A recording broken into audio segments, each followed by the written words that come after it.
Episode 18. Wow, it always seems like we've got a lot of stuff to cover on here, and tonight's no different than any other. Tonight we got Darryl Sittler's 50th anniversary of scoring 10 points on the Boston Bruins. We've got the Leafs are sellers at the trade deadline after winning the Atlantic Conference last year. Bill Belichick, not a first ballot Hall of Famer. Boy, has that created a firestorm. We've got the Super Bowl preview coming up between the Seahawks and Patriots. Joe Brady's been hired as the new Bills head coach. The Warriors get 2 of a possible 6 points last weekend. The Lincolns are now in first place in the Western Conference. The Cambridge Redhawks beat the Fort Erie Meteors in Battle of the East. And the Chatham Maroons, they let Strathroy know that they're back in business with a 6-1 drubbing over them. All that and more on episode 18 of the Unmuzzled Sports Podcast. 6 guys, 3 sports, no leash. This is the Unmuzzled Sports Podcast. Football, hockey, and baseball the way it's meant to be. Loud, raw, and completely unfiltered.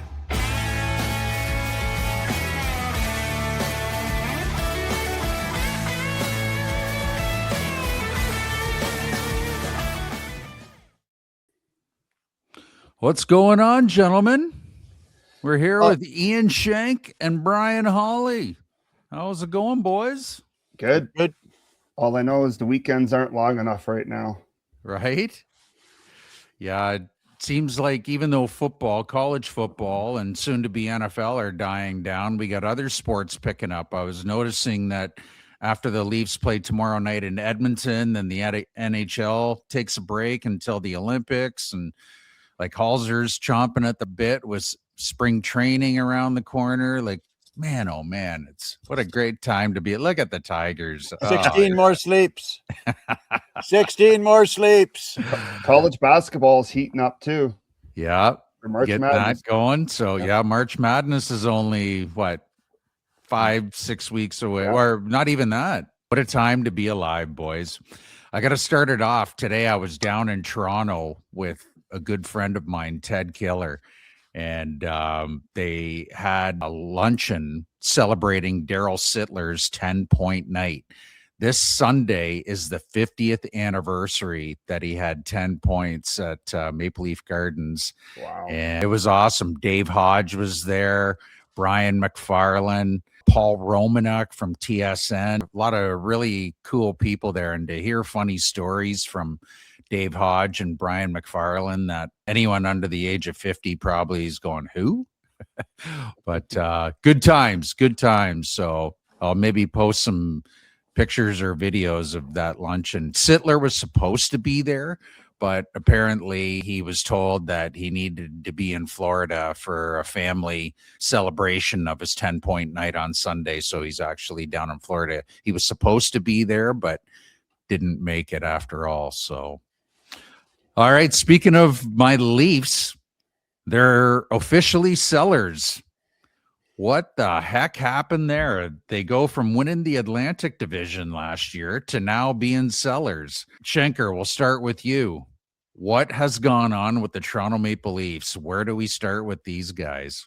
Well, when you end January on what, 8-game losing streak before Saturday night, that's a start. But I'm finding it interesting who they're going to trade, because Scott Lawton's already came out and said he wants to stay in Toronto, but other teams are going to make a push for him at the deadline because he's such a great third-line player for them. If you're going to sell, you have to do it right. You have to get rid of one of the big three, Matthews, Nylander, or Nyes. One of those guys has to go. You just can't sell off Tavares, Domi, or whoever. If you're going to sell, you want to get the full market value back. So you have to trade a top 3 guy and get as much assets back as you can if you're going to start rebuilding. And I don't think Trey Living and the Leafs are ready to do that. What about Morgan Riley? Would you include him in the package, or where do you see him? Yeah, well, Yeah, he's a -17 this year again. So I guess he's the fourth big one. You got to get rid of him, right? Yeah, they've got to do something. They can't stand still. Halser, where would you go if you were Brad Treliving? Well, you're right. I mean, it's a sideshow there. I mean, put a ring around that circus, man. There's just so much going on. It's almost like, I guess the first thing that comes to mind is, what does Toronto do well? And like, They create havoc. I mean, what do the Toronto? I mean, you look at any team in any sport, if you're trying to evaluate where they are, what do they do well?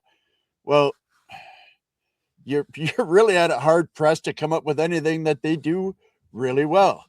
And so why would you keep any of the top ones? I mean, at the end of the day, there's a couple that probably don't make sense. And there's a couple that you got to be really treading lightly with. You mentioned Lawton Shanker. They just gave up a first round to my Philadelphia Flyers last year for him. Yeah. So, I mean, if you don't get a first back and you let him go for a second or a third, you are going to get roasted. Yeah. Okay. You have to at least get back what you paid for him. Otherwise, that's going to cause you all kinds of PR grief. Matthews is saying the right things right now. The concern with Matthews, and I think we covered this a few weeks ago, is that can you really get what Matthews is worth? If you go back even, 18 months, is he the premier goal scorer in the NHL? One of the top three? If you go back a couple of years, is he that guy anymore? And does he warrant that price? I tell you what, if you are a team that thinks you are one goal scorer away from going over the top and you have a good farm system, Matthews would look pretty tempting to you. So you have to see what you can get. Tavares is another one you got to be careful with because you just got him re-signed this past summer at a much discounted rate. Some would argue the rate that he should be making. So you've got a good value in contracting a guy that wants to be there. So I don't know if you're trading Tavares either. So it's going to likely be some bit parts, but it's got to be, maybe it's Nylander because of his PR gaffe the other day. I believe, though, that that's the only way to do it. What's that old line about? If you want to build a new world, sometimes you got to tear the old one down. And it's time to drop the bomb on something. If it's Nylander, so be it. I think he's your best player by a mile. But if he's the one that's going to fetch you something that the fans can hang on to for the future, like a top 5 prospect goaltender for this team or a top 5 prospect defenseman, then it's time to make that move. Those are the things that they've been lacking. They've had scoring out the wazoo for how many years now, but they're just not good enough in the back end. And that, if you're going to sell, you may as well make it worth your while and get those pieces that you haven't been able to get. If I'm Treliving, hang on, Razor. If I'm Treliving, I'd go to Matthews, say, if you want to be part of this team moving forward for the next 3, 4, or 5 years, can we restructure your contract? And if he says no, then you got to ship him out. Because look what McDavid did. Took in less money to bring in better players. And Matthews, if he's going to be greedy, I say you ship him out. Yeah, like you're looking at McDavid. You speak of him, Shanker. Great point. He's eligible. Like you're only allowed to make a certain percentage of your team's salary cap. I remember looking at it there a month or two ago. He was eligible to make 19 and change per year. And I think he signed for 12 or 13 a year just because he wanted, like you said, to surround the rest of the Oilers with the necessary personnel so that they can finally take down the Panthers or whoever they run into as they get deep into the playoffs. The problem I have is I start right up at the top with Brad Treliving. Is he the guy? Is he capable of rebuilding where they are right now? And so let's go back to when he was with Calgary and he ended up misplaying his hand and let Johnny Gaudreau walk for nothing. He walked in free agency, signed with Columbus. Then, okay, it wasn't his fault. Matthew Tkachuk wanted to leave. What did he evaluate and get back in return? Jonathan Huberdeau. He was buying him on the high. There was a reason why Bill Zito wanted to get rid of him out of Florida. And I just don't think that Brad Treliving is a good evaluator of talent. Like you look at Fraser Minton, right? He only had rookie of the month in January totals. He's 14 goals, 15 assists, 29 points. And they gave up Minton, a first rounder, a protected first rounder in this year's draft. And they gave up a fourth round last year for Brandon Carlo, for all 4 points of Brandon Carlo. And, you know, you said it, Halser. They gave up a first to get Lawton. They gave up a first to get Carlo. Like, what the hell are you doing? I don't think Brad Treliving is a good evaluator of talent. And then you've got Keith Pelly. Like, this gets really deep. I'm not going to, you know, get too deep on it. But Keith Pelly, who's running MLSE now, I don't think he's the guy, because he fired Brendan Shanahan. Now they don't have a president for the GM to talk to and bounce ideas off of. You aren't going to pick up the phone and ask Keith Pelly if he thinks that this is a good or a bad idea. So I really think it starts at the top with those two guys.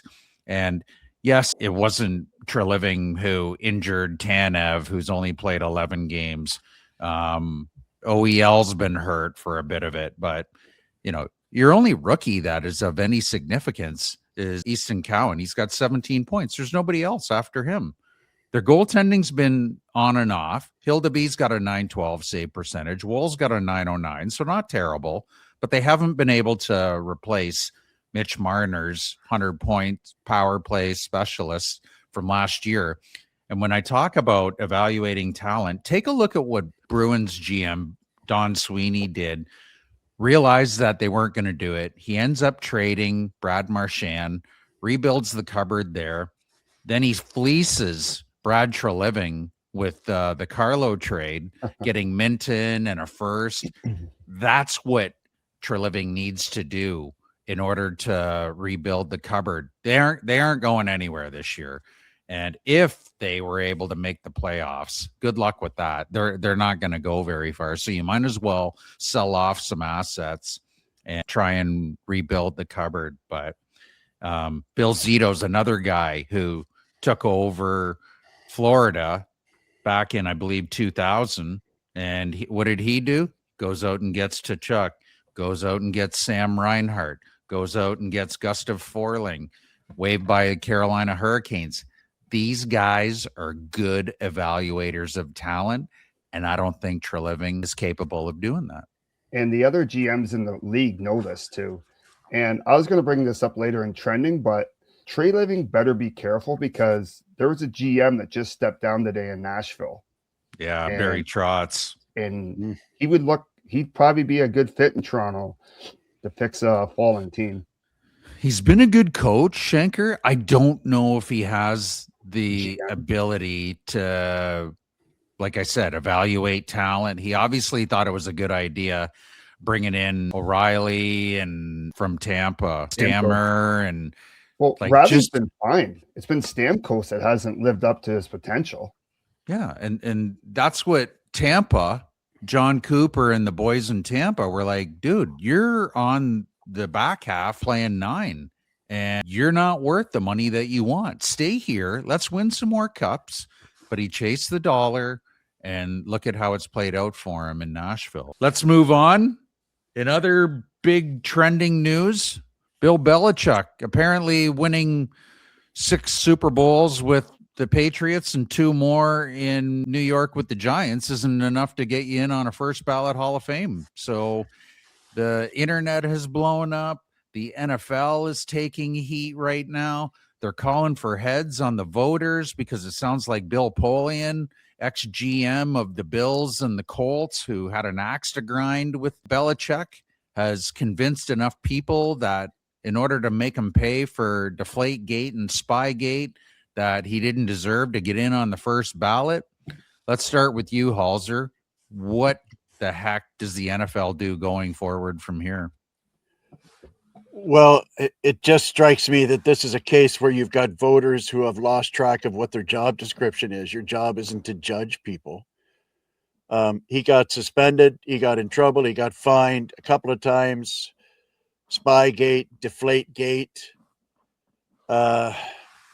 So I get it. He's got some black marks on his record. it is just absolutely befuddling that you could pick someone else over top of him. Like Kenny Stabler's in, and Kenny Stabler should be in. If you ever watched him, left-handed quarterback with the Raiders, us old guys remember him playing. The snake. Absolutely. And he, many was the day when a Dick Enberg or a Don Crickey would be calling the Sunday afternoon game with the Raiders playing the Chargers and Dan Fouts. That was great football to watch back then. Yeah. So kudos to him for getting in. But if you're at the end of the day, I know you only get 4 and there's only a certain limited amount of votes, but it's kind of like, it reminds me of about 5 years ago when Mariano Rivera, he got in in a unanimous vote, first guy ever. Yep. And, think about the players that have played in baseball, and Mariano Rivera is the first guy to get a unanimous vote. Okay. So this is hardly new. You think of anyone, Willie Mays to Mickey Mantle to Joe DiMaggio, those guys did not get voted in a complete sweep vote. And so when you got guys that have egos, they just, I think my old pappy used to say, sometimes bureaucrats do stuff just to justify their existence. And that's what these guys are doing. It's a joke. As a Bills fan, I never liked the man, but that doesn't mean that he didn't win 6. And that doesn't mean that the Bills didn't get a sniff of the playoffs for about 142 years because he was the head coach. So he deserves in the Hall of Fame. He will obviously get in next year. And I suppose all those smart fellas at the electorate feel like they taught him a lesson. Shame on you. Now go home with your 23-year-old girlfriend and kiss your 6 rings and sit on your millions. Bunch of donkeys. Well, what's hilarious is that I don't know if it's true, but it's being reported that Belichick has already started payback to the Hall of Fame. He's told them that he no longer wants to be considered for the Hall of Fame. So because he's no longer allowing himself to be considered or be voted upon, he wants his artifacts back out of the Hall of Fame. So the Hall of Fame's going to have to give him notes and whatever artifacts that he's lent to Canton. And then the other big thing is that on the Hall of Fame day, I'm reading that Belichick has already announced that he's going to have a charity fundraiser where he's going to have a whole bunch of Patriots from over the years there, Brady and Vrabel, and everyone's all invited. And then he's going to have Pat McAfee invited to come and be the host of the whole program. So he's stealing the Hall of Fame's thunder for his own well-being to raise money for charity. So it's going to be interesting. If that's true, then it's just Bill Belichick playing chess once again while everybody else is playing checkers. So, but look who else never got in: Eli Manning, Drew Brees, Larry Fitzgerald, Torrey Holt, Reggie Wayne, Jason Witten, Frank Gore, and the list goes on. yeah, You don't see those guys crying about it, but yeah, I would think that I would categorize his response to this snub as slightly disproportionate. I mean, it's a little bit over the top. I mean, yeah, be a man, be a gentleman. This is one of the reasons why so many people don't like him, because of this kind of response. You got snubbed because of a couple of things you did. Is it right? No. Will you be in next year? Yeah, dude, you'll be in next year. So like I said earlier, same finish to that statement as before. Go home with your nice looking girlfriend, sit on all your millions, and just be retired, dude. maybe she wrote the. Maybe this is all her big plan. She can pout and cry and throw a big party for her and her friends. stay tuned. All right, we're going to get into some end zone and fantasy. This trending segment brought to you by Best Western Plus Arden Park Hotel, located at 552 Ontario Street, Stratford, located steps from the Festival Theatre, while offering first-class accommodations with an extensive range of services, including conference center, banquet facilities, and heated indoor pool. End Zone and Fantasy, brought to you by TNT Security Inc., where security meets reliability. Call Todd Schmidt today for a security quote on your concert, dance, sporting, and alcohol event, business, property, or mobile patrol security. Okay, let's talk about Super Bowl 60 going on Sunday in Santa Clara. The Seahawks are still a 4.5-point favorite. It's going to be interesting because all the Patriots have done is just humiliated all their doubters all the way along. So here, we'll start with you this time, Halser. What do you think's going to happen on Super Bowl Sunday? Well, there's a couple things I'm focusing on, and number one is the tackles of the offensive line for the Patriots. We've been following along with this storyline right through the playoffs. They had a lot of trouble with Houston, who had really good defensive ends, and then they had trouble with Denver, who have two really good defensive ends, especially Bonito. The guy's a blur out there. And Seattle is going to be coming from the end, but not always with an edge rusher. It could be a linebacker. It could be a cornerback. They're going to get Campbell with a bunch of different looks, and May will definitely have to watch his backside. There could be a game-changing play made coming from May's backside in this game. The other thing, though, is that Seattle plays a lot of zone, and the one thing about Drake May is his when he has time and space in the pocket, when there's a good pocket, very accurate thrower. So if you're running zone and he's getting time, then he's going to probably have a decent day, at least getting those short, quick hitters in.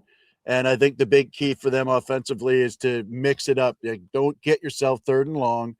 Get into a position where you can, stay ahead of the sticks, as they say. Throw on first down a lot more than you run it, I believe, anyways. I think they'll keep it closer than most people think because Vrabel's such a good coach. Big advantage for the Patriots in the coaching position, but I think Seattle's just too talented. I like them, and I like them 21-17. 21-17. All right, Schenker, what are your thoughts on Sunday? I think Drake, the offensive line for New England is going to have to be on their game. Seattle's defense has been top-notch all year. And between Lawrence Williams and Newusel, they have 20 sacks. So they're going to be coming at May. And I just think that's the key for Seattle is that defensive line. But for New England, Drake May is going to run the ball. And that could be their big point on Sunday is having him run the ball, switching plays up at the line. But in the end, I think Seattle's too tough. I think Seattle wins 28-14. Well, I think it's going to be a trifecta. I think that Cinderella has really overcome a lot of obstacles with the Patriots getting to the Super Bowl, and full marks to them. They've made believers out of a lot of people that didn't think they had a chance or a hope in hell getting there. I agree with you. I think the key for Seattle is going to be keeping May in the pocket. They don't want him running around, creating big plays, making something out of nothing. They want to keep him in the pocket, make him beat him with his arm, not his legs. And I think they just want to keep the deep ball away from Diggs and Hollins and Kayshon Boutte. My God, after that catch he made there a couple of weeks ago, the guy's unbelievable, but they got to get a running going. New England has to. Is it going to be Ramondre Stevenson? He had 25 carries there last week against the Broncos. Trayvon Henderson, he only had 3. He had 5 total yards. Vrabel's obviously leaning on Stevenson to be the bell cow. He'll interchange him and stuff, but I just think I agree with you guys. Seattle's defense is they're like the old version of the Legion of Boom. And I just don't think that they're going to let Drake May beat him. I think they're going to load the box. They're not going to allow a whole lot of running.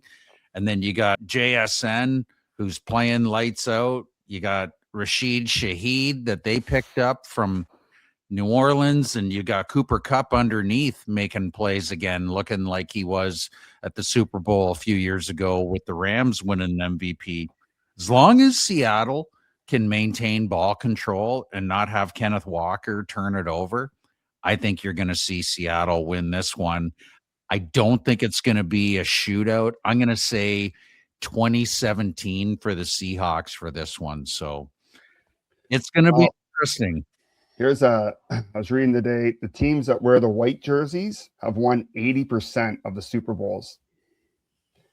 Interesting. And guess that's who's what I think. White? Yeah, I remember reading that shortly after both teams won the AFC and NFC. I was reading that New England's wearing their white jerseys. So 80%'s a lot, right? So, but color won the last two. The Chiefs and the Eagles were both wearing colors in the last two Super Bowls. Yeah. So that's going to be interesting. You've got Clarkey writing notes in the background going, okay, I'm going to go and get a Pro Line ticket and bet on my Patriots because Schenker said they're wearing white jerseys. Speaking of waiting in the wings, let's get into buzzing with Clarko. We got Jason Clark, Director of Hockey Operations, waiting in the wings. We're going to hear from Nick Hish and Mortgages, and we'll be right back.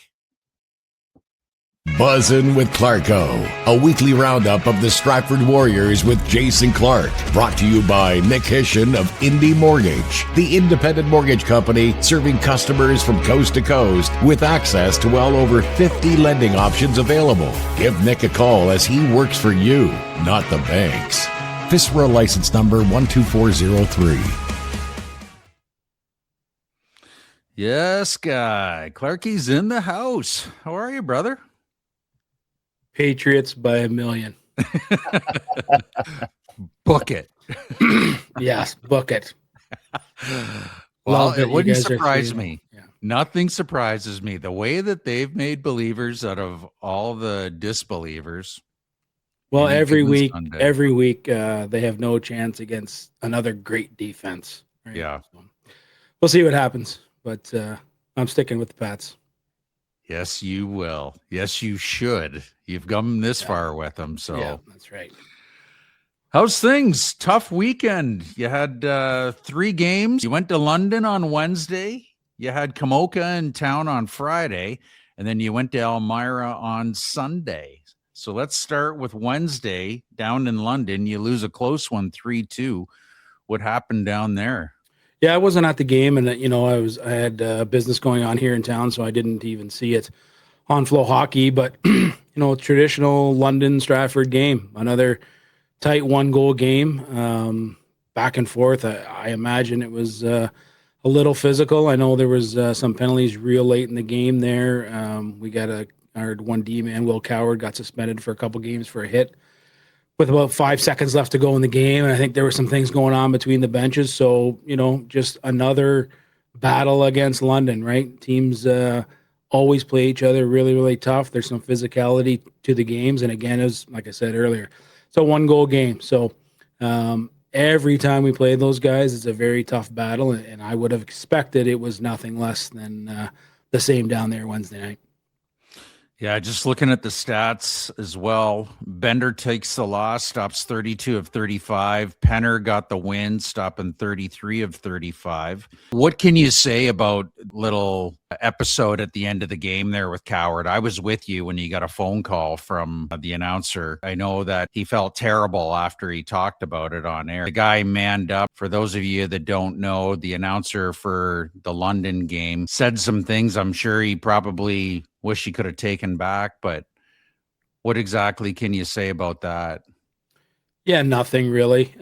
We had a phone call, and I'll keep that private to that call. But what I can say is, I seen the clip, and it was 2 players racing for a puck in the neutral zone close to the boards. There was a collision. The referees made the call, and our guy got the 2-game suspension. So it was a hockey play that, I don't think Will Coward is I think he's a very honest player, and he's got a gritty side to his game as well. But in no way do I think he had any malicious intent on hitting this player and hurting him. It was a race for the puck and a spot where you could lay into somebody here. And it was in a bad area close to the boards, I guess. And the player laid on the ice for a little bit there, and Will got that major penalty. So that's about all I'll say or comment on that. And the two scores for Stratford. Green had a power play goal to tie it up 1-1 there in the first. Assists go to Coward and Slattery. And then you got a late goal from Haji from Galbraith. And just a tough loss. That started your Wednesday off on the wrong foot. Tell us about your Friday night game. You had Kamoka in town. That was a little better result. What did you like about that game? Yeah, before we get to Kamoka, I think there's another story that we talked about before Christmas, right? Another night we put 35 shots on net, and we don't have a forward that gets one by Penner there, who played net for London. So no doubt it was a frustrating night for our offensive group. Really good to see our D continuing to contribute and getting those 2 goals. Friday night against Kamoka, I thought, it was the game was as expected. We would expect to beat Kamoka every time we play them, and that's not a shot against them. That's just me talking about our group. I expect them to win those games, and I didn't think it was a great hockey game. I thought it was kind of little lackluster for me watching it, and there was things I wanted to see a lot more jump out of our group and really playing our game, because we're in that time of the season, right? Like, we're down to 13 games now, and every night is like a playoff night. And I mentioned on the chat there last week, 14 of our next 16 games are against playoff teams that are sit currently in a playoff spot. So it's playoff season right now, and I don't like seeing us come out a little slow or a little soft. We still got the job done, and it was good to see us pump in 5 more goals, and we got that one put away. And we were much better Sunday, if we can turn to the Elmira game. And I thought for long stretches in that game Sunday, we were the better team, if not a very even game. We have these breakdowns. We're our own worst enemy in this game again on Sunday. So I'll give you guys a stat. So I was going through the game report today. So we were missing Quinn Kipfer, Max Wildfong, and Will Coward for that game Sunday night in Elmira, Sunday afternoon in Elmira. 3 really big players for us. Yeah. We managed 74 shot attempts and still got 41 on net. So you can't tell me that we can't play with the top teams in the league. We just couldn't get it done. Liam Reed played great, right? He stopped 39 of 41. He was really, really good. But again, if you happen to go through the highlights or see the game, like some of the breakdowns we have to turn guys loose wide open on our goaltender, and or pucks got to the net and we lost a net front battle and they banged in a puck that was in the crease. I think it was a really, really good game, although the result and the score, if you weren't there, didn't see any, would tell you much different, that Elmira walked us yesterday. I don't think that's the truth at all. I thought the group was really good, especially missing some key guys. And we had Colton Brenzel up for the weekend. I should mention him as well. He played Friday and Sunday and scored a goal Friday night, so that was great to see him get his first GOHL goal. He's having a really good season in Mitchell, and he fit right in. He played on the line with Dax Vader and Jonas Schmidt all weekend, so a couple really good guys to be running up and down the ice with, and he looked good. So that was really nice to see. He's someone we look to have in our lineup in the future for sure, if we can. And yesterday is a typical afternoon game in Elmira. Great crowd, great atmosphere. They wore like a vintage Woolwich jersey. So it had the Elmira logo on it, but it was the red and blue stripes, and it was a great atmosphere again, like you always get. It's in a great rink to watch a game in, and really good crowd, people in there. 60 on the website. 860, yeah. Okay. So there was a lot of people in there for sure. Great atmosphere, like I said, and another really good hockey game between, I think, 2 good teams. And we really have to bear down here. We have Sarnia once more, but the rest of the games, like we talked about this coming weekend, right? We talked about it last week, called it the Gauntlet Weekend. We got Chatham, Waterloo, and St. Mary's. Those Chatham and St. Mary's games, they're playoff games every night, no matter when you play them.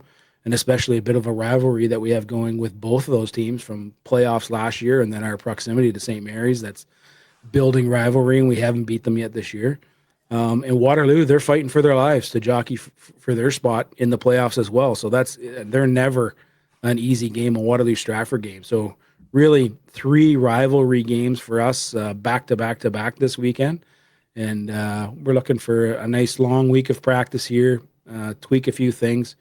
Really got to show up our own end and the mistakes that are costing us. I would say that's the theme for me right now with the group. Really happy with the group as a whole all season. Like, I think we work extremely hard. We have a ton of skill, but as you guys all know, playoff hockey is different hockey, and we have to find a way to play playoff hockey here down the stretch. So we're used to it. And then when we're in the trenches, where we finish, see who we get. Well, you brought up some good points. That goal that Colton Brenzel had, his first GOHL goal, I really liked how he didn't try and beat that last defenseman. He used the D as a screen and just curl and dragged it, and by Anthony Russell. That was a nice goal. I also wanted to give a shout out to Mateo Kravich for sticking up for Galbraith. It was a nothing play. I don't know if you remember it though, Clarkie, but Kamoka's Atlee Rogers, it was nothing because Hurst had the puck covered and there was a whistle, and it wasn't like as if there was a scoring attempt or anything, but Rogers thought that he would go in and just kind of throw some body around, and then he cross-checked Galbraith. And I really liked how Kravich went. That's not happening. They didn't get into a fight or anything, but Atlee ended up getting cross-checking out of it for cross-checking Galbraith. And that's when Slattery scored to put you guys up 4-0. So I just wanted to give a shout out. I thought that was awesome that Kravich stood up for Galbraith after that nothing play. You're jockeying for position, and it's really going to be interesting.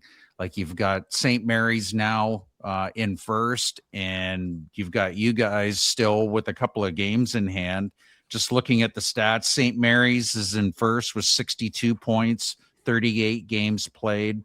Chatham's now in second with 61 points, 41 games played. Elmira's third with 60 points, 37 games played. London in fourth, 53 points, 39 games played.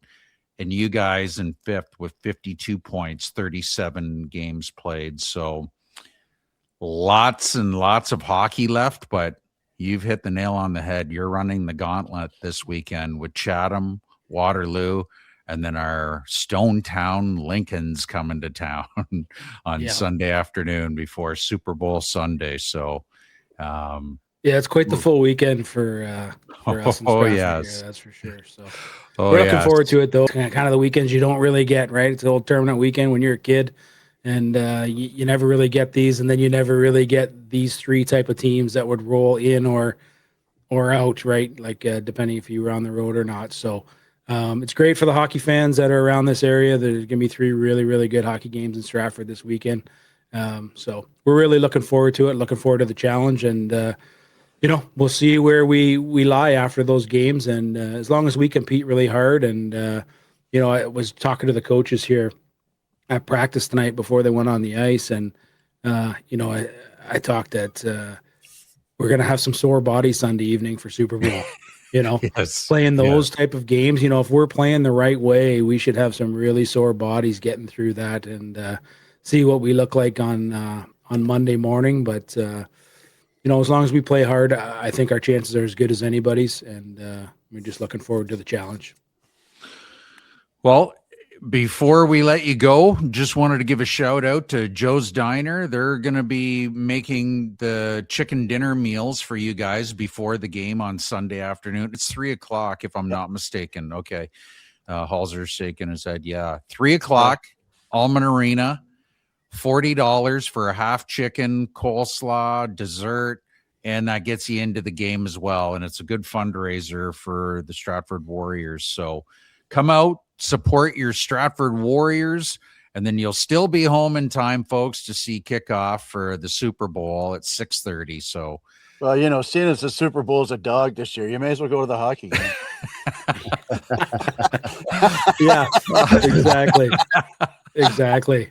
Holzer All said you guys, all you guys could rip up all your Pro Line tickets right after the game. Holzer said that he's now available for the Yeah, I'm Lakeland's available for Warriors the hockey game. game now. So Yeah, nobody He wants to doesn't- see that Super Bowl. He doesn't Yeah, need to watch the beginning of exactly. it. Yeah. Uh, Well, I hope you're so frustrated Sunday night come 11 p.m. Well, at least I'll have a full belly. Yeah, that's right. That's right. Well, that's always a plus. So, yeah. All it should right, be great. Clarky. We Okay. appreciate you coming on. Best of luck this weekend. You got 3 tough games. Look forward to talking to you next week to see how you made out, and look forward to seeing you down at the rink this weekend, brother. Yeah, for sure. Thank you very much for having me again. And let's hope we get another appearance by Patriot Paul next Monday night. Oh yeah. Exactly. All right. Yeah, boys. Jason Clark, Director of Clarky. Hockey Operations with the Stratford Warriors. We'll hear from our sponsors, and we'll be right back with Chris Chessel and Chester's Perch. You can't put a price on a good time. Chester's Perch, the Lincoln's Report, brought to you by the Boathouse Stratford, located at 30 York Street. Come see us down at the Avon River for pedal boats, kayaks, canoes, Juliet boat tours, and bike rentals. Enjoy great food and ice cream at the Riverside Patio Restaurant. Pet friendly and operated by the Her family since 1965. Chester in the Ready? house. Yes, Guy. Gentlemen. Are you down in NC? Oh, yeah, I'm camping out. You're In in the one of those snowstorm. tents with the students, are you? I'm not that stupid. Come on. Besides, I think the weather's better up here than it is down there right now. Yeah, they're Absolutely. taking it right now, and they can have it. But Mhm. yeah, those guys camping out, they still got another month. And so that's the March 4th game, I believe, that they're camping out for. So Jesus. That's crazy. I hope they're having the best time. That is crazy. And what's even more hilarious is that they actually inspect the tents. And if they don't have at least 8 in the tent at all times, then you got to go to the back of the line. Like, it's ridiculous with all of the requirements that they have going on in Tent City. So Yeah, it's quite the thing. I remember hearing those stories 10 or 15 years ago, and I just couldn't believe it. And the more information you get over the years, it's fascinating that they actually do that. Yeah. Like, it's crazy for months. Like, yeah. I can't imagine. But good on them. Yeah, I don't know how they do it. I think I'd probably just go to a bar or sit at my fraternity and watch the game there personally, but anyways. Yeah, there's some better ways to do it. That's for sure. That's right. All right, my friend. You guys are now officially in first place. The St. Mary's Lincolns have overtaken the Chatham Maroons for first place in the GOHL West. You started it off Thursday night with a 5-1 win over the Hamilton Kilty Bees. What did you see in that game? You had Von Barr starting it. He stops 35 of 36. Looks like a textbook Lincoln win. Yeah, I didn't go down Thursday night. Rhett traveled down with the McDougals. But in all accounts, it sounds like it was just like you said, it was a pretty much textbook win. Oren Vortman came out early, got a goal 30 seconds in, and kind of set the tone. And Hamilton came back with one to tie it before the end of the period there. But the second and third period, the Lincolns just dominated possession again.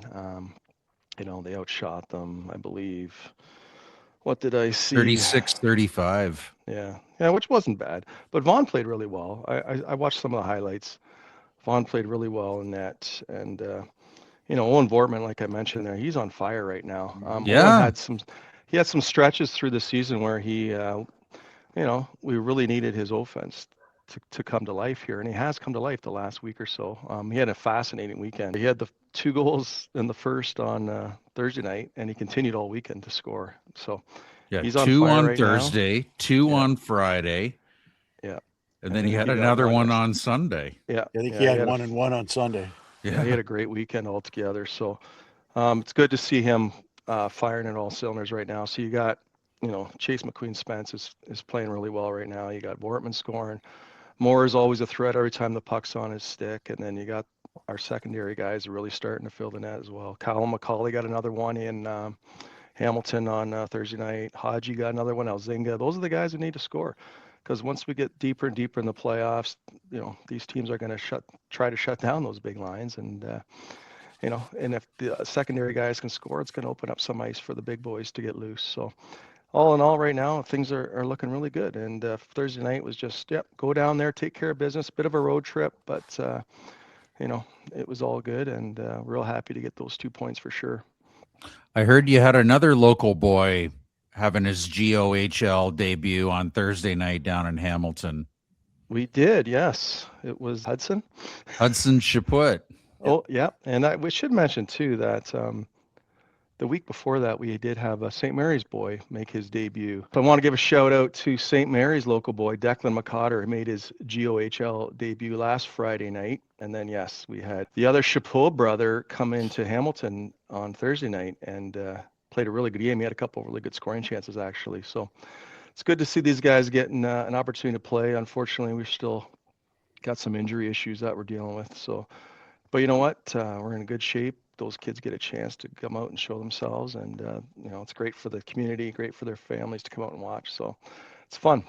Yeah, shout out to Hudson and Maddox Chaput start off their GOHL journey, and the McCotter boys. So good on those guys. Friday night, you guys keep the train rolling. You get a 4-1 win over London at the PRC. You guys outshoot London 43-23.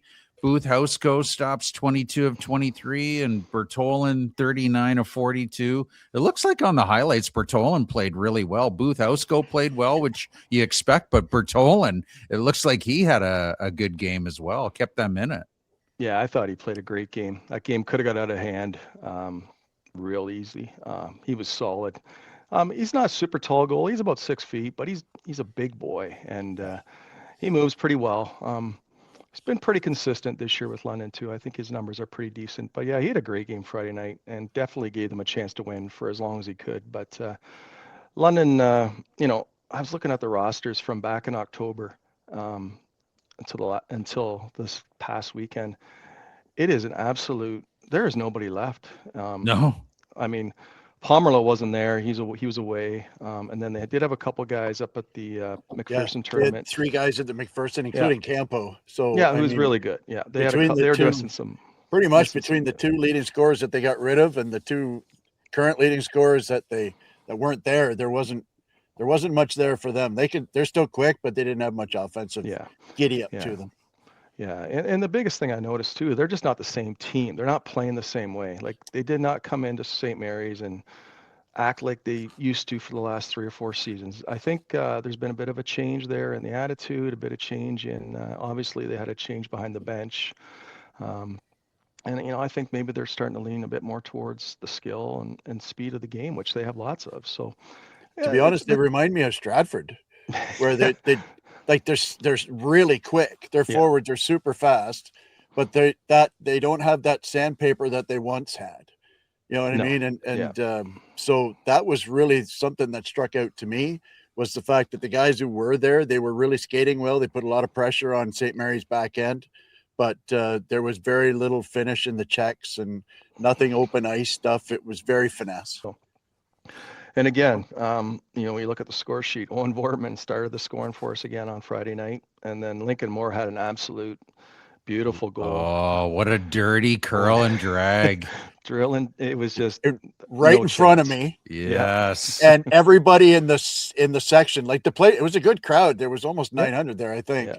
Yeah. And everybody in my section turned to whoever was closest, with open mouths and wows, and that was one of the snipes of the year, and that's saying something for a guy like Moore. Well, what was unbelievable is when he curl and dragged it, the London defenseman went down. He froze him, then he pulls it about a foot away from him. So now it's just him and Bertolin, and then he roofed it on Bertolin. Like it was just such a patient goal scorer's goal. Like just his release is almost invisible. It's so quick. Yes. Yeah. Absolutely. Yeah. Very, very nice curl and drag. So yeah, that made it 2-0. His goal made it 2-0 at the end of the first, and then nothing in the second, and then you get into the third. It was the Bertolin show in the second. Razor, the shots were 20-3, Yeah, that's 20-3 and no goals Crazy. scored. Bertolin was absolutely. Now there were a few bread baskets. I mean, Chess noticed that during the game. There were a few bread basket shots, but he was everywhere, man. He was unbelievable in that period. 20-3, no goals. Crazy. And then you had Dockstader get one to make it 2-1. Then Weir on the power play. Great cross ice pass. Bertolin had no chance on that one. Yeah. That was just an unbelievable pass from Haji. And then Vortman again with the empty netter. And I'm sure you want to probably give a couple of shout outs, Chester. And we got lots of milestones here tonight to talk about. So let's start with Vortman got his 150th career point. 4 full seasons with the Lynx, and he's been phenomenal since he got here, the cookie man. And then congrats to Lincoln Moore. He got his 100th career GOHL point as well.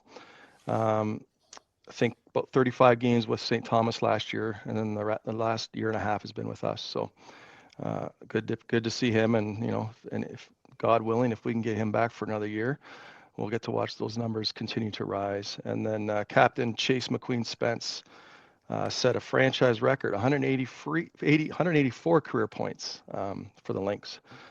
So pretty exciting weekend for those players to get that. And also congrats to Colby Boothhausko. He was the performer of the week in the GOHL West Conference. 2-0 record, 0.50 goals against, 980 save percentage, one shutout, 1 goal against. So, Colby got both games Friday, Sunday, and Colby's been fantastic. 3 full seasons, 43 wins, 6 losses, 3 ties. Look at those numbers. Those are ridiculous. Yeah, ridiculous so, numbers. We're pretty happy to have him back. And again, we got kind of a 3-headed monster going right now. Brogan was fantastic. His last start, Vaughn was great Thursday night in Hamilton, and you get 2 great games out of Colby on the weekend. And where do you go from here, right? Just keep going. Well, it's phenomenal that they're balancing 3 goaltenders. Yeah. They've won 16 straight. In the last 4 games, they've given up 2 goals. Yeah. And that's crazy. And they're doing with 3 goaltenders and a good chunk of a team that hasn't played together other than this season. At least half of this team is new. And so keep in mind too that this team started 2-3. They won their first 2 and then lost 3 straight, including the last one in overtime to Port Colborne. So they've won 28 of their last 32 starts, and one of those losses was in overtime. So Bradley has got them absolutely humming along right now. Shanker, have you seen those stats? You've got St. Mary's on a 16-0-1 heater. Yep. 10-0 in their last 10. Chatham's 2-0-0, 5-3-1-1 in their last 10. Elmira in third, 7-2-1 in their last 10. London 6-3-1, and Stratford 7-3. But now that you're back, they're the new big dog now. That Fort Erie lost on Saturday. St. Mary's is the best team right now. The best team the in target's the G. on the back. Yeah, exactly. The Legend Killers. We'll see. Someone's got to come and try and kill the Legends Killers now. So we'll see what happens. Well, we're going to talk about Cambridge and Fort Erie. Now, I think there was a few players that, at least I know Fort Erie was missing that game, but we're going to be hearing from Retster talking about that game in Cambridge. That was a good game. I was watching the highlights on 519 there. So, yeah, they've had some epic battles this year. It's phenomenal to think that Fort Erie beat them 3 out of 4 games. It's going to be pretty awesome if they meet in the playoffs. Yeah, it was nice to see you guys take care of Waterloo yesterday too. A team that gives you guys trouble. Yeah, and you guys look like you controlled them the whole game. You know what? It was a typical Waterloo game, right? They just grind you out. I thought we were a little better yesterday than we were last Friday against them at home. I thought we played better on the big ice down there yesterday. I went down. We had about 350 people there. I mean, if without the St. Mary's fans there probably would have been about 275. But I thought right from the opening face-off, they took a about 50 seconds in the first, Devin Colbrook got hit knee to knee, and the Waterloo player got tossed, and we got a 5-minute power play to start the game. So you're thinking, okay, this is perfect. This is what you need against Waterloo. Go out and get a couple on the power play here, and Bob's your uncle. Well, you know what? We didn't get anything on that 5-minute power play. We didn't score. We only had, I think, 4 shots in those 5 minutes, and none of them were overly quality. So again, Waterloo, as they always do, they play a good defensive game. They're structured. They don't chase the puck when they're penalty killing. They've been coached well, and they held us down for those 5 minutes. And you come out of that going, oh my God, here we are. 5-6 minutes into the game, we have nothing to show off of that. And the power play's been up and down a little bit, and still has some question marks. If you're going to look for one thing to bitch about, it'll be a power play, right? But other than that, once we did get the first goal, though, we kind of carried the play. And again, we talked about it last week. Waterloo just doesn't have the offensive power that they need to beat a team like, whether it's a top 3 team in our league. You're going to have to score 3 or 4 goals to beat the top dogs, because they do have good goaltending, but unfortunately, they got to score some goals, and it makes it real tough when you're not scoring. So Declan got the first one. Declan Reddy got his 10th, and then we got 2 in the third, one from McQueen Spence, another one from Owen Vortman, and the third period was just a defensive shell, and the shots were pretty comparable. I believe it was 27-27 or something like that. Waterloo had some chances, and Kobe was strong, but rebound control was really good. Not a whole lot of real good prime chances, but just a quality game, good win. Again, a good road win in a tough place to play, right? Well, even though the power play wasn't great, the penalty kill sure was. 6 for 6, Absolutely. I think it was. They were spotless on the penalty kill there. So kudos to them. That's still a good team there that moves the puck around really well, even though they don't have a true sniper to finish them off. But 6 for 6 on the penalty kill sure speaks volumes. Yeah, it's nice. Yeah. Absolutely. All right, Chester, you got a couple of big games coming up on the weekend. You've got the Vipers, LaSalle Vipers, coming in at the PRC on Friday night. And then we get to see you guys over in Stratford on Sunday afternoon. So those two. Yeah. It's going to be a dandy weekend, right? You got LaSalle game will be competitive. It always is. They come into our barn. They usually play pretty good when they come to St. Mary's. They beat St. Mary's early. That's right. Early in the year. Yep. But yeah, you look at the last 3-4 seasons, they've stolen a lot of wins from us. So, I expect, and they're fighting for their lives too down there. I mean, those 4 or 5 teams that are fighting for the 6, 7, 8 spot, I mean, it's going to be a dogfight. So LaSalle needs the 2 points. So they're going to come to town ready to go, and, thankfully we get Saturday off, unlike Stratford, and, hopefully the boys are rested and ready to go into the Allman on Sunday afternoon. Like, how good a day is Sunday going to be, right? You got that game, you got the Super Bowl, Saturday night, I'm still going to be flying high from North Carolina, upsetting number 1 Duke, or number 2 Duke, I should say. So it's going to be a great weekend. I can't wait. Is that at Chapel Hill? Yeah, it is. Yeah. Yeah. Okay. Yeah. So yeah, we're the Dogs. I think we're ranked 14th this morning. Duke's number 2. But I like the way we match up. So, we always seem to find a way to keep those games competitive, whether we're higher ranked or lower ranked. They're always good games. So you throw out the rankings in those games. Yeah, you basically do. Yeah. It's a rivalry weekend, right? We got Stratford, St. Mary's, Duke, North Carolina. So bring it on. I was texting my youngest daughter. She went to the University of Arizona, and I said, "Did you know the Wildcats are ranked number 1 right now?" And she's like, I didn't know that. So they're a phenomenal team. And you know what? As ugly as college, or not so much college basketball itself has turned ugly with the amount of 3-point shots that are going up. Arizona, number 1 ranked team in the nation, shoots the lowest percentage of 3-point shots in NCAA basketball. So I think that's kind of neat. Interesting. So there's still room for the old style of basketball, right? Yeah. Which is good. Exactly. All right, Chester. Well, we look forward to seeing you on Sunday afternoon. Make sure you come over and say hi. And best of luck Friday night. And we'll see you Sunday afternoon. Sounds Chris good, boys. Chessel, Chester's Perch. We'll be right back with Rhett Chessel and Rhett's Roundup. Rhett's Roundup, sponsored by Deal Sports Group, specializing in custom teamwear, uniforms, and apparel such as hockey, baseball, soccer, volleyball, basketball, and more. Our online stores are used mainly as a fundraising platform. We create custom designs for clothing and hard goods. They're purchased through the DSG website and shipped to the team organizer. A 20% kickback is given to the association or individual team. We also sell promotional corporate apparel and hard goods and offer many different decoration options that include embroidery, DTF prints, sublimation, twill, leather patched, and a lot more. Yes, guy. Rhett Chessel's in the house. How are you, brother? Good, you? Good. Good. So, you coming over, or is this a silly question? You're coming over Sunday to see your Lincoln. If there's no fighting.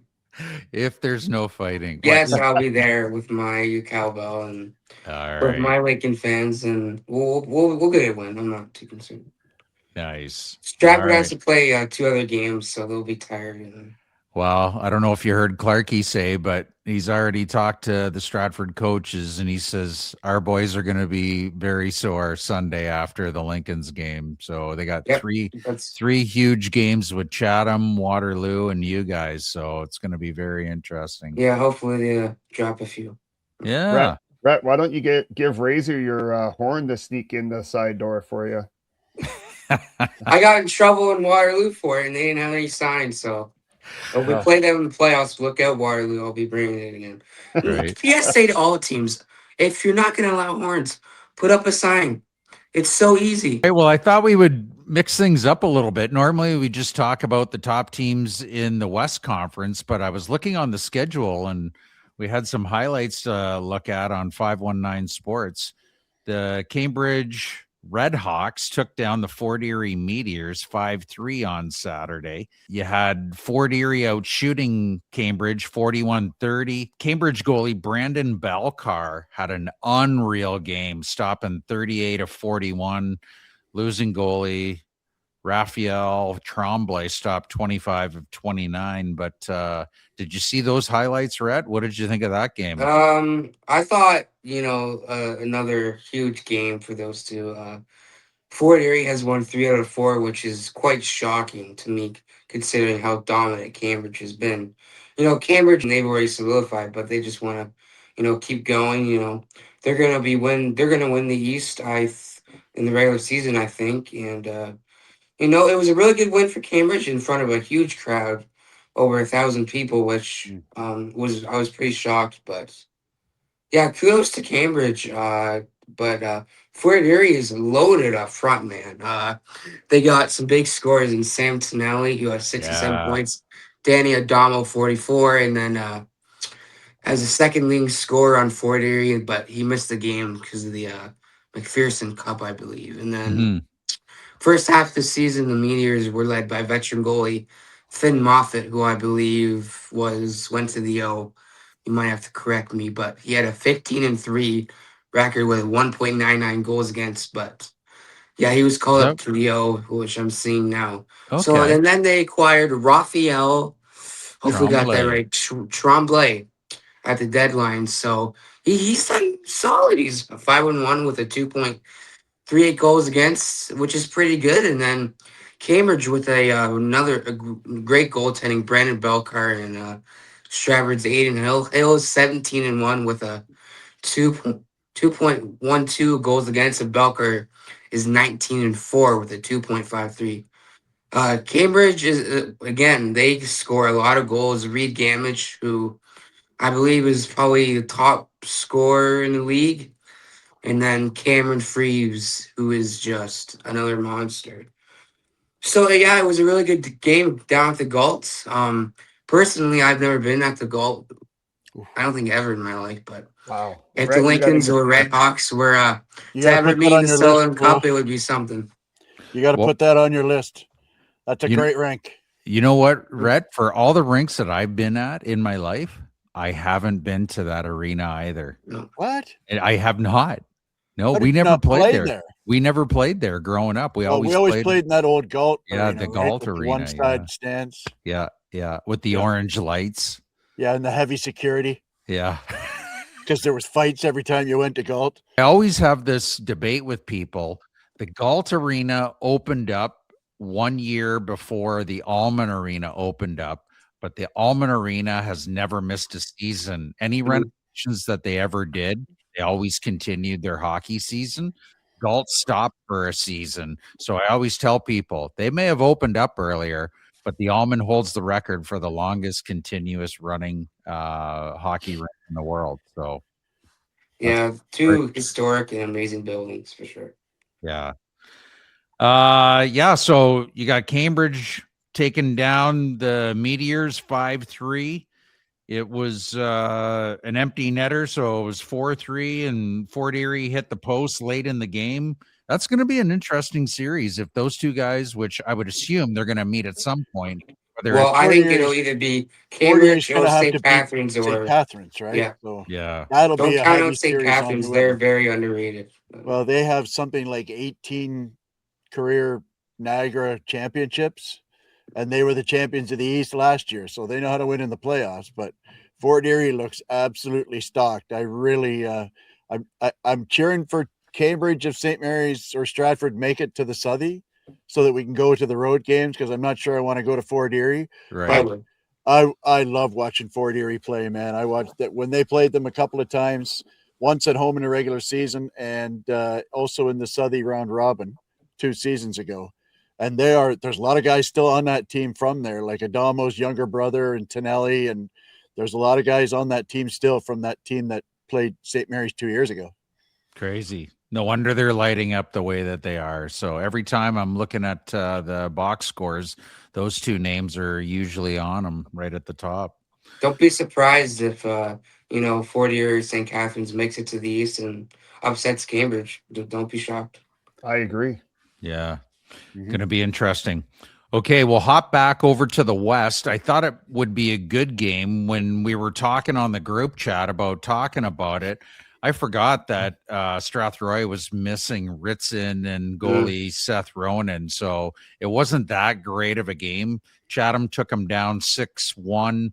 Chatham outshot Strathroy 44-35, winning goalie Sam DeBlasi stopping 34 of 35, and then losing goalie 18-year-old rookie Mason Costa stopping 38 of 44 because, like I said, Ronan wasn't available. I'm sure I think Ronan's their number one, but he's a rookie as well. So hats off to those guys. But basically just looking at the box score on that one, you had Chatham jump out to a 6-0 lead before Strathroy's LeBlanc ended up getting a goal halfway through the third period to make it 6-1. He had a power play goal, but just the usual suspects. You got Crawford, you got Chadwick, Priddle, he had a couple, Genov, he had one. Just those guys are just a well-oiled machine. And like we've talked about now for weeks, if they get some goaltending, look out for Chatham. And it's just going to be fun seeing them Friday night. If you want to come and see a game, you guys should be coming to the Almond on Friday night to see the Maroons and Warriors. Look at Red. He's shaking his head. I know Halser's I'm thinking good. about I it. think I'll just walk down the road 5 minutes, and I don't feel like driving 20 minutes to go see the Maroons because I got a gut feeling we'll be seeing in the West Final. Bring on the rematch. Let's go. One more note about Chatham. I think Chatham. I've got a gut feeling they're going to start to heat up defensively. PSA to the Warriors fans. Great on the Warriors fans because I've been seeing good attendances like 800, 900. St. Mary's Lincoln fans. I would like to average 800 every night. Like that should be doable. We averaged 850 every night. We averaged 700 on a good night this year. So get to the arena. Like, my God, people. Let's go. There you heard it first, folks. And Brett Super Bowl Chesel Sunday. Get calling to the out. Almond, too. Where can you go and find entertainment for, what is it, $12, I 12 believe? bucks. So come on. And one last note. Friday, February 28th, Stratford and St. Mary's Friday night at the PRC. It's advertised as Fill the Rink night. So I am very, very excited for that one. All right. Hopefully it's a sellout and then blow out your eardrums, Razor. Maybe I'll bring my horn Sunday. Okay, well, we've got the Horn Police notified, and they're on watch for you in Stratford as well, my friend. Oh yeah, I'd step into there 5 seconds and then they'd be on me. Shanker, you were going to say something. What were you going to say? Dylan Richter hurt for Chatham again? Seen him on the box score the last few games. I'm not sure. He might be. I don't know. We'll have to monitor that situation, because if there's any truth to that, Shanker, then that's a big loss for them. Yeah, and Richter's been out for pretty much the whole season. Richter provides a lot of offense to the Chat. Yeah. Oh yeah. Maybe some of our Chatham listeners can message. All right, Rhett, we'll let you go. Appreciate you coming on. Look forward to seeing you Sunday with your dad and your posse. Yeah, we'll see you down there. Yep, hey, Razor, if the Warriors lose, you have to wear a Lincoln jersey Friday, February 28th. Wow, I don't know. That's the third game of a back-to-back-to-back. You guys should be favored. We'll figure out something for the playoffs, my friend. I would really hope to see Stratford. Rhett Chessel from Rhett's Roundup. Thanks so much, buddy. Appreciate you. All right. We'll be back with final thoughts and a word from our sponsors. Chew on that with Graffer. Brought to you by Work Pub and Eatery. Get a taste of tradition and charm in our family-run pub. From hearty dishes to cold drinks, we've got everything to make your visit memorable. Located at 75 Wellington Street, Stratford.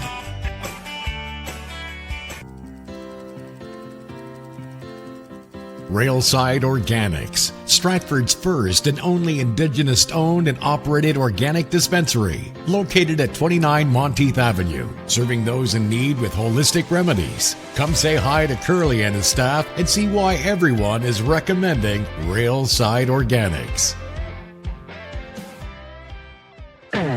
Call Bick Heating and Cooling for all your heating, cooling, and plumbing needs. Proud Rude Pro partner. BickHeatCool.com or 226-921-4848. Your home team specialists. Taking care of Stratford and area since 2013. Vreda Veld Painting. Servicing Stratford and surrounding area. With over 20 years of experience to help you with all your painting and decorating needs, on time and on budget.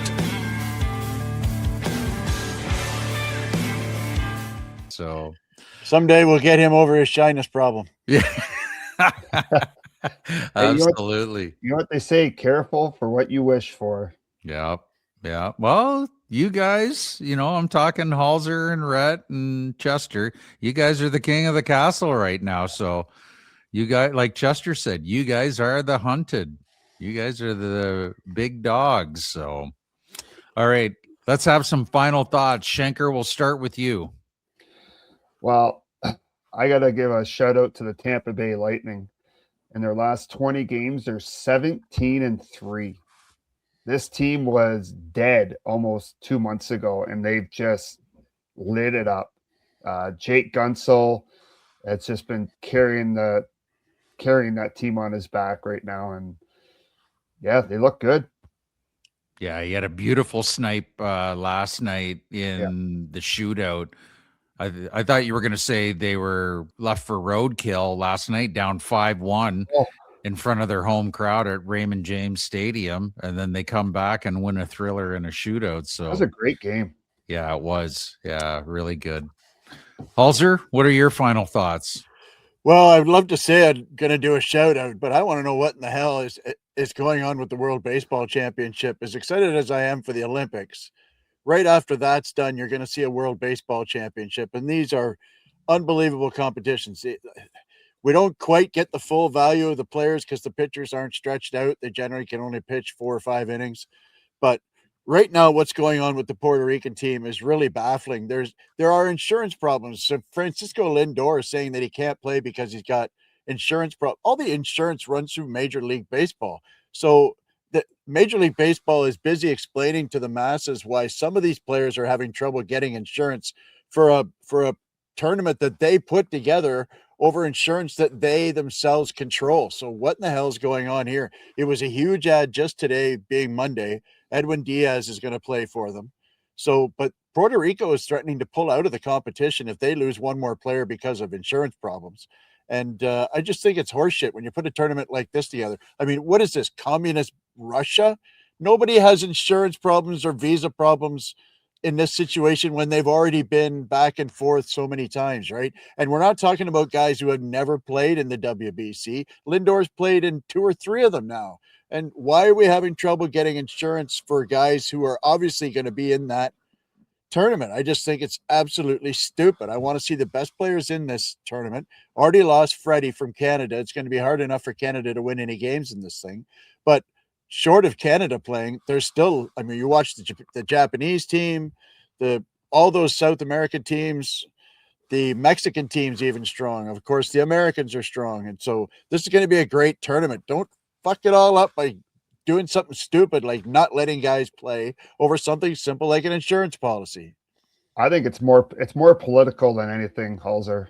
Well, make it stop. We're already dealing with enough politics with Belichick. We've all had enough of politics in the last 12 months. Put them in the tournament and play ball. Shut up about it. I agree.